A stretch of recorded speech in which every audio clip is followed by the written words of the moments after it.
আজকে সকালবেলা উঠে আমি 2 ঘন্টা ভরে ঘুমের থেকে উঠেই কান্না শুরু করে দিয়েছি। আর দেখো কাঁদতে কাঁদতে আমার চোখ মুখ সব ফুলে গেছে। আর সেই কাঁদাটা আমার একদমই বেকার। এখন আমি মাথা ব্যথায় থাকতে পারছি না।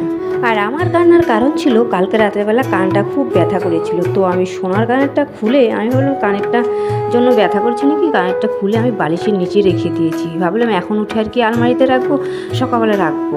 তো সকালবেলা উঠে দেখি আর সেই কানের নেই।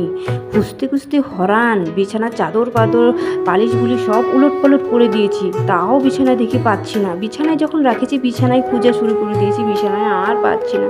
কাঁদতে কাঁদতে কাঁদতে কাঁদতে আমার একদম হরান হয়ে গেছি। বরকে বললাম যে আমার সোনার কানের খুঁজে পাচ্ছি। বর বললো কতদিন আগে তুমি সোনার কানের হারে দিয়েছো, আমার কানের সামনে ভ্যা ভ্যা করো, আমি তোমাকে বানিয়ে দিয়েছি, আবারও তুমি হারে ফেললে।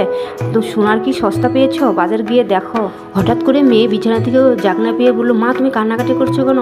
আমি বললাম দেখ আমার সোনার কানের হারিয়ে গেছে, বিছানার মধ্যে রেখেছিলাম বালিশে নিয়ে। বলে মা আমি পেয়েছি, আমি যখন সকালবেলা বাথরুম করার জন্য উঠেছিলাম তখন দেখি নিচে দেখি তোমার কানের পড়ে আছে।